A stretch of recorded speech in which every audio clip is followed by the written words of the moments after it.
और dear students, तो पिछले लेक्चर में मैंने आपको जियोलॉजी चैप्टर 3 का इंट्रोडक्शन दिया था, लेकिन इस लेक्चर में हम लोग अपने पहले टॉपिक यानी फर्स्ट टॉपिक को फिनिश करेंगे और इसमें काफ़ी इंपॉर्टेंट क्वेश्चन भी मैं आपको बताऊंगा जो आप अगर तैयारी करके जाते हैं तो ये किसी भी एग्जाम में आपके काम आ सकता है। वो आप कंपैरेटिव एग्जाम में जा रहे हो या बोर्ड एग्जाम में जा रहे हो, आप इसमें एक दो टॉपिक है जो कि आपको बड़ा इंपॉर्टेंट है। तो लेकिन अब सवाल है कि हमारा पहला टॉपिक है क्या। तो हम लोगों ने देखा था कि लैंडफॉर्म के बारे में हमको इसमें पढ़ना है। लैंडफॉर्म कई तरह के होते हैं, 5 प्रकार के लैंडफॉर्म के बारे में मैंने आपको बताया था, लेकिन यहाँ पे मैं आपको जो फर्स्ट टाइप है हमारा इरोजनल एंड डिपोजिशनल लैंडफॉर्म, उसके बारे में जानेंगे, जिसके बारे में मैंने आपको पिछले चैप्टर में ही फिनिश कर दिया था। मतलब ये जानिए कि जो फर्स्ट टाइप है इसके बारे में इंट्रोडक्शन बस ऐसे ही जान जाना है हमको, इरोजनल डिपोजिशनल, क्योंकि इसको तो हम लोग पिछले चैप्टर से ही पढ़ते आ रहे हैं। Erosion, deposition, weathering, chemical weathering, physical weathering या जो भी है। तो एक रफ आइडिया मैं आपको यहाँ पे दे दूंगा और इसके बाद हम लोग चलेंगे अपने अगले टॉपिक पे। जैसे यहाँ पे दिया होगा आपका इरोजनल एंड डिपोजिशनल लैंडफॉर्म, अगर आप स्क्रीन पे ध्यान से देख रहे होंगे तो यहाँ पे जो आपका टॉपिक है इरोजनल एंड डिपोजिशनल लैंडफॉर्म। तो यार इसका मतलब कौन नहीं जानता, अगर आप नोट्स बना रहे होंगे तो नोट्स भी ध्यान से बनाइएगा कि इरोजनल का मतलब होता है कि मिट्टी के कटाव, ध्यान से देखिएगा, मिट्टी का कटाव के कारण जो लैंडफॉर्म बनता है उसको हम लोग बोलते हैं इरोजनल लैंडफॉर्म। ये तो डिफिनेशन बड़ा इजी है। और उस कटे हुए मिट्टी को अगर कहीं पे ले जा करके जमा कर दिया जाए तो मिट्टी के जमा होने के कारण जो लैंडफॉर्म बनता है, जो डेवलप होता है लैंडफॉर्म, उसको हम लोग बोलते हैं डिपोजिशनल लैंडफॉर्म। ये तो बड़ा इजी था, आप समझ गए होंगे। लेकिन अब सवाल है कि मिट्टी को काटने का काम कौन करता है। अपने तो कटेगा नहीं मिट्टी, और उस कटे हुए मिट्टी को एक जगह से दूसरे जगह ले जाने का काम कौन करता है। तो याद रखिए कि मिट्टी को काटने का काम और मिट्टी को एक जगह से दूसरे जगह ले जाने का काम, याद रखिएगा, या फिर चट्टान को ही मान लीजिए काटना है या उसको एक जगह से दूसरे जगह डिपोजिट करना है ले जा करके, तो ये काम करते कौन है। तो ये काम जिसके द्वारा किया जाता है उसको हम लोग बोलते हैं एजेंट। क्या बोलते हैं? एजेंट। किसके एजेंट? तो LIC वाले एजेंट नहीं, वेदरिंग के एजेंट, यानी कि जो इरोजन और डिपोजिशन कराने वाले एजेंट होते हैं उनके द्वारा ये दोनों काम किया जाता है, इरोजन का और डिपोजिशन का। तो चलिए जानते हैं भाई एजेंट कौन है यहाँ पे जो कि इरोजन और डिपोजिशन करा रहा है। तो याद रखिएगा इरोजन और डिपोजिशन कराने वाले जो मेन एजेंट होते हैं यहाँ पे दो होते हैं, याद रखिएगा। दो कौन कौन एजेंट होते हैं? तो जो सबसे पहला एजेंट है वह है आपका विंड। कौन सा? विंड। और दूसरा कौन सा है? दूसरा एजेंट है आपका वाटर। ये दोनों बड़े ही खतरनाक एजेंट होते हैं जो कि किसी भी प्रकार के, चाहे वो रॉक्स हो, सॉइल हो, मिट्टी हो, किसी को भी काट करके एक जगह से दूसरे जगह पहुंचाने का काम ये दोनों करते हैं। इसलिए इन दोनों को बोला जाता है एजेंट ऑफ वेदरिंग, मतलब वेदरिंग कराने वाले एजेंट होते हैं ये सब, या फिर इरोजन और डिपोजिशन कराने वाले, मिट्टी को काटने वाले और एक जगह से दूसरे जगह ले जाने वाले एजेंट होते हैं। ये दोनों, बस यही जानना था इसमें, और कुछ नहीं जानना था। लेकिन इसके बाद फिर सवाल आता है कि ठीक है भाई, कभी कभी हम ऐसा देखते हैं कि इरोजन कहीं ज़्यादा हो जाता है, कहीं कम होता है, डिपोजिशन कहीं ज़्यादा होता है, कहीं कम होता है। ऐसा किस कारण से होता है? इसको बोलते हैं फैक्टर, यानी कि जो इरोजन और डिपोजिशन को प्रभावित करने वाले जो कारक हैं उसके बारे में यहाँ पे आपको जानना है। तो कुछ फैक्टर होते हैं जिसके कारण कहीं कम तो कहीं ज़्यादा होता है, उसके बारे में भी आपको जानना होगा, क्योंकि आपको बोर्ड में डायरेक्ट सवाल पूछता है कि इरोजन और डिपोजिशन को प्रभावित करने वाले 2-3 फैक्टर का नाम बताएं। तो आप उसमें जो दीजिएगा सबसे पहला फैक्टर, और नोट्स करते चलिएगा, जो मैं बोल रहा हूँ सुन करके ही आप नोट्स करते चलिएगा, वीडियो को पॉज कर करके, ताकि आपका नोट्स भी तैयार होता रहे और उधर आपको समझ में भी आता रहे। तो ये हो गया विंड, यानी कि हवा, और वाटर का मतलब तो जान ही रहे हैं, जल। ये दोनों बड़े खतरनाक सोर्स होते हैं आपके इरोजन और डिपोजिशन के। लेकिन अभी जो हमको समझना है यहाँ पे कि भाई हमारे जो अर्थ सरफेस है उस सरफेस के ऊपर जो है कि विंड यानी हवा का जो पैटर्न होता है, कहीं ठंडा हवा, कहीं गर्म हवा, ऐसा क्यों होता है उसको हम लोग देखेंगे कि विंड के पैटर्न को प्रभावित करने वाले जो फैक्टर हैं वो कौन कौन से, हवा कैसे आखिर उसमें डिफरेंस हमको देखने को मिलता है। तो यहाँ पे आपको स्क्रीन पे दिख रहा होगा कि सबसे जो पहला फैक्टर आपको दिख रहा है यहाँ पे, variation in solar radiation. Solar radiation का मतलब कि जो सूर्य से आने वाला प्रकाश है वो हर जगह एक बराबर नहीं मिल पाता है, इक्वल नहीं मिल पाता है। जैसे आपको मैं अभी बता रहा हूँ यहाँ पे, मान लीजिए कि आपका अर्थ है, ये बीच में आपका क्या है? इक्वेटर। इक्वेटर जिसको बोलते हैं भूमध्य रेखा। चलिए भाई ये इक्वेटर हो गया, और इक्वेटर के ऊपर है आपका नॉर्थ पोल और ये है साउथ पोल। तो आपको पता है कि सन का जो लाइट है डायरेक्ट पड़ता है यहाँ पे आपको इक्वेटोरियल रीजन में, इस रीजन में पड़ता है। तो ये वाला रीजन तो बहुत ज़्यादा गर्म होता है, ये वाला रीजन बहुत ज़्यादा क्या होता है, गर्म होता है। और ऊपर वाला रीजन क्या होता है, यहाँ तो ठंड है यहाँ पे रीजन, और यहाँ पे भी जो रीजन है वो ठंडा रीजन। तो इस कारण जो है कि टेम्परेचर में डिफरेंस होने के कारण इक्वेटोरियल रीजन में आपको हीट डायरेक्ट आता है सन का, और इस कारण से आपको इक्वेटोरियल रीजन और यहाँ पे जो जो कंट्री लोकेटेड है, जैसे अफ्रीकन कंट्री हो गया और भी सारे कंट्री, वहाँ पे हवाएं काफ़ी गर्म होती है, वहाँ का जो मौसम है काफ़ी गर्म होता है। तो ऐसा कैसे कह सकते हैं कि ऐसा कैसे हुआ? इसके पीछे का रीजन है कि जो सूर्य से आने वाला रेडिएशन, जिसको आप बोलते हैं सोलर रेडिएशन, उसमें वेरिएशन के कारण होगा। सोलर रेडिएशन जो है कि अगर हर पॉइंट पे, अगर पृथ्वी के हर एक पॉइंट पे अगर एक बराबर इक्वल अमाउंट में मिलता तो ये डिफरेंस हमको देखने को नहीं मिलता। लेकिन जो सूर्य का प्रकाश है, पहला फैक्टर आप लिखिएगा, सूर्य का प्रकाश जो कि इक्वेटर पे भूमध्य रेखा पे डायरेक्ट पड़ता है, जिसके कारण यहाँ पे ज़्यादा गर्मी देखने को मिलता है। ये डायरेक्ट लाइन बाई लाइन आप लिख दीजिए। और जो पोलर रीजन है, नॉर्थ पोल और साउथ पोल, यहाँ पे जो है हमको टेम्परेचर काफ़ी लो देखने को मिलता है। तो ये था पहला फैक्टर विंड को अफेक्ट करने वाला। तो यहाँ पे मिलेगा ठंडा विंड, यानी कि ठंडा हवा, इधर भी ठंडा हवा, और यहाँ जो बीच वाला रीजन है यहाँ पे आपको देखने को मिलेगा गर्म हवा। तो ये था पहला फैक्टर जो विंड को प्रभावित करता है।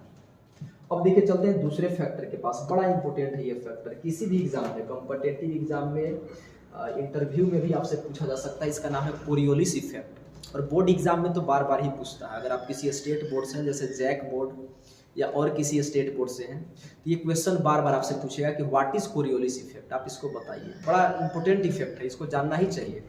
ऐसे जियोलॉजी में ही नहीं, आपको इसको फिजिक्स के एक पार्ट के रूप में भी जानना चाहिए इसको, कि what is Coriolis effect, general science के रूप में भी जानना चाहिए इसको। तो चलिए देखिए, कोरियोलिस एक वैज्ञानिक का नाम था जिन्होंने एक इफेक्ट को खोजा, और वो इफेक्ट क्या था, बड़ा इंपॉर्टेंट इफेक्ट है। जैसे देखिएगा, आपको पता होगा कि जैसे अर्थ जो है हमारा, एक होता है नॉर्थ पोल और एक होता है साउथ पोल। ध्यान से देखिएगा, इस चीज़ को समझने का कोशिश कीजिएगा कि अगर ये हमारा अर्थ है, तो अर्थ में क्या होता है भाई, बीच में होता है हमारा इक्वेटर। ध्यान से देखिएगा, इक्वेटर है या 0 डिग्री लैटिट्यूड, जो भी आप इसको बोलते हैं, और इसके ऊपर में जो है हमारा वो है नॉर्थ पोल। ध्यान से देखिएगा, नॉर्थ पोल, और नीचे है हमारा साउथ पोल। तो ऐसा देखा गया कि जब विंड, ध्यान से समझिएगा कि जब विंड या वाटर फ्लो होते हुए नॉर्दर्न हेमिस्फीयर में जा रहा है, जैसे इधर की ओर जा रहा है, हवा जा रहा है चाहे पानी जा रहा है, ध्यान से समझिएगा, वो जा रहा है मान लीजिए इक्वेटर से नॉर्दर्न हेमिस्फीयर की तरफ, तो याद रखिएगा वो अपने दाईं ओर मुड़ जाता है। याद रखिएगा, इधर की ओर मुड़ना पसंद है, इधर मुड़ जाता है। जब नॉर्दर्न हेमिस्फीयर में पानी बह के जाए चाहे हवा बह के जाए, तो वो जा करके किधर मुड़ जाता है, दाईं ओर मुड़ जाता है। और याद रखिएगा, अगर वह साउदर्न हेमिस्फीयर में बह के आ रहा है तो मुड़ जाता है बाईं ओर, चाहे वो पानी हो चाहे हवा हो, कोई भी हो, वो किधर मुड़ जाता है, बाईं ओर मुड़ जाता है। तो इसी प्रोसेस को विंड का या वाटर का नॉर्दर्न हेमिस्फीयर में जाने के बाद राइट की ओर मुड़ जाना, और साउदर्न हेमिस्फीयर में जाने के बाद लेफ्ट की ओर मुड़ जाना, बाईं ओर मुड़ जाना, इसी को बोलते हैं कोरियोलिस इफेक्ट। और याद रखिएगा, इससे तो हवा का पैटर्न में चेंज आएगा ही आएगा, क्योंकि इधर जाने के बाद हवा इस डायरेक्शन में चलेगा, साउदर्न हेमिस्फीयर में आपका इस डायरेक्शन में चलेगा। तो ऐसा क्यों हो रहा है, क्योंकि अर्थ का रोटेशन कुछ इस तरह का होता है, इधर की ओर होता है, तो इस तरह से जो है कि अर्थ का रोटेशन किधर होता है, आपको पता ही होगा। तो ये ऐसा अर्थ के रोटेशन के कारण होता है, और कोई बहुत बड़ा चीज़ नहीं है, आप इसको समझ सकते हैं कि अर्थ के रोटेशन के कारण। आज अगर आप लिखना चाहते हैं व्हाट इज कोरियोलिस इफेक्ट का आंसर, तो इसको मैं बोल दे रहा हूँ, आप इसको लिख लीजिएगा कि अर्थ के रोटेशन के कारण विंड या वाटर यानी कि हवा या पानी का नॉर्दर्न हेमिस्फीयर में जाने के बाद राइट की ओर मुड़ जाना, दाईं ओर मुड़ जाना, तथा साउदर्न हेमिस्फीयर में जाने के बाद दक्षिणी गोलार्ध, इसको हिंदी में बोलते हैं, और इसको उत्तरी गोलार्ध बोलते हैं। इधर साउदर्न हेमिस्फीयर दक्षिणी गोलार्ध में जाने के बाद बाईं ओर मुड़ जाना, इसी को बोलते हैं हम लोग कोरियोलिस प्रभाव, कोरियोलिस इफेक्ट इसी का नाम है। यानी कि नॉर्दर्न हेमिस्फीयर उत्तरी गोलार्ध में जाने के बाद दाएं मुड़ जाता है, और दक्षिणी गोलार्ध में आने के बाद बाएं मुड़ जाता है। बड़ा इंपॉर्टेंट टॉपिक है, आप इसको अभी नोट कीजिए, और कॉम्पिटिटिव एग्जाम में भी कभी कभी पूछ देता है ये क्वेश्चन, क्योंकि ईस्टवर्ड रोटेट करता है। इसका कारण यही है ऐसा मुड़ने का इसका बाएं दाएं, क्योंकि हमारा पृथ्वी जो है कि ईस्टवर्ड जो है कि रोटेट करता है, तो जिधर रोटेट करता है उधर की ओर उसको प्रेशर लगता है एक तरह का बाहर की ओर। ये खैर इसका रीजन हम लोग आगे देखेंगे, फिजिक्स वगैरह में पढ़ेंगे तो कैसा क्यों होता है, लेकिन अभी बस इतना जानिए, जियोलॉजी के लिए इतना ही इम्पोर्टेंट है। और साथ ही साथ जो अगला जो फैक्टर है ग्रेविटी, वो भी हमारे विंड के पैटर्न को अफेक्ट करता है। ग्रेविटी के कारण भी हमारा विंड का पैटर्न जो है कि कई तरह से अफेक्ट होता है। और इस तरह से विंड को अफेक्ट करने वाले जो मेन फैक्टर है मैं आपको बता रहा हूँ, उसको आप एकदम एक बार फिर से वीडियो को आप जा करके देखिएगा। सबसे पहला जो कि आपको जानना था वो जानना था आपका difference in variation in solar radiation, मैंने सूर्य से आने वाले जो रेडिएशन और प्रकाश जो है, अभी मैंने आपको बताया कि इक्वेटर पे ज़्यादा मिलता है, यानी कि भूमध्य रेखा पे ज़्यादा मिलता है, कि आपको उत्तरी ध्रुव और दक्षिणी ध्रुव की तरफ ज़्यादा मिलता है। तो आपको अभी तुरंत क्लियर हो गया होगा कि ऐसा जो सोलर रेडिएशन है, यहाँ पे डायग्राम ये अभी भी है, यहाँ पे आप इस डायग्राम को भी बना लीजिएगा। सोलर रेडिएशन यानी कि सूर्य से आने वाला जो रेडिएशन है वह जो है ध्रुवीय क्षेत्रों में यानी कि उत्तरी ध्रुव में और दक्षिणी ध्रुव में कम जाता है सूर्य का प्रकाश, और इक्वेटर पे यानी कि भूमध्य रेखा पे ज़्यादा जाता है, इसलिए यहाँ पे ज़्यादा गर्म होता है और इधर ठंड हवा आपको मिलेगा ज़्यादा। और दूसरा फैक्टर जो इम्पोर्टेंट फैक्टर मैंने आपको बताया कोरियोलिस इफेक्ट, इसको आप जरूर याद कर लीजिएगा। और यही दो फैक्टर के साथ आपका जो टॉपिक नंबर 1 है इरोजनल लैंडफॉर्म और डिपोजिशनल लैंडफॉर्म, ये पूरी तरह से फिनिश होता है। तो आपने सोचिया कि मैंने इसमें क्या क्या पढ़ लिया भाई, चलिए एक बार रिकैप करवा देता हूँ इसमें आपने क्या क्या पढ़ा। इसमें आपने जो सबसे पहला चीज़ पढ़ा वो पढ़ा कि इरोजनल लैंडफॉर्म किसको बोलते हैं। इरोजनल लैंडफॉर्म, इरोजनल मतलब कि मिट्टी के कटाव के कारण यानी कि अपरदन के कारण जो लैंडफॉर्म बनता है उसको बोलते हैं इरोजनल लैंडफॉर्म। दूसरा चीज़ जो आपने पढ़ा इस टॉपिक के अंतर्गत डिपोजिशनल लैंडफॉर्म। डिपोजिशनल लैंडफॉर्म मतलब कि उसको कटे हुए मिट्टी को कहीं एक जगह जमा होने के कारण जो है कि जो लैंडफॉर्म बनता है। और तीसरा जो कि आपने पढ़ा कि कौन करता है ये काम, तो 2 लोग करते हैं, विंड प्लस में वाटर, ये 2 लोग ये काम करवाते हैं। उसके बाद आपने क्या पढ़ा भाई, उसके बाद पढ़ा कि विंड के पैटर्न को कौन कौन प्रभावित करता है। तो जो सबसे पहला फैक्टर आपने पढ़ा वो पढ़ा कि सोलर रेडिएशन। सोलर रेडिएशन मतलब कि सूर्य से आने वाले प्रकाश, सूर्य का प्रकाश जो है कि धरती पर एक समान नहीं पड़ता है, जो कि ये अफेक्ट करता है हमारे धरती पर विंड को यानी कि हवा के प्रवाह को। और जो सबसे इम्पोर्टेंट चीज़ आपने पढ़ा कोरियोलिस इफेक्ट पढ़ा, इसको तो आप छोड़िएगा ही मत, कोरियोलिस इफेक्ट। ये इतना चीज़ अगर आप जान गए तो आपका जो टॉपिक 1 है पूरी तरह से फिनिश हो जाता है, लैंडफॉर्म, इरोजनल और डिपोजिशनल। और इसके बाद मैंने रिकैप भी करवा दिया, तो ये सारे टॉपिक का नाम आप लिखिएगा। और इसके बाद हम लोग सेकेंड टॉपिक में जब मिलेंगे तो जो दूसरा टाइप है आपका लैंडफॉर्म का, तो यानी कि रिवरीन लैंडफॉर्म, जो कि नदी के बहाव के कारण जो है कि बनता है, उसके बारे में हम लोग फिनिश करेंगे उसको समझ करके। लेकिन उससे पहले आप इसको जरूर क्लियर कीजिएगा इतने टॉपिक को लिख करके। और अगर और दिक्कत होगा तो आप कमेंट सेक्शन में भी मुझे बता सकते हैं, मैं आपको और मटेरियल्स प्रोवाइड करूंगा इसके लिए।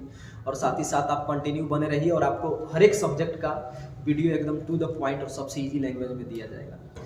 तो इस वीडियो को मैं यहीं रोकना चाहूँगा और अगले टॉपिक में हम लोग बात करेंगे अगले टाइप्स ऑफ लैंडफॉर्म के बारे में पूरे डायग्राम के साथ, क्योंकि वहाँ से आपको पूरे डिटेल्स में पढ़ना है। ये तो आप ऑलरेडी पढ़ चुके थे। तो आपसे मिलते हैं अगले वीडियो में, तब तक के लिए bye bye and take care.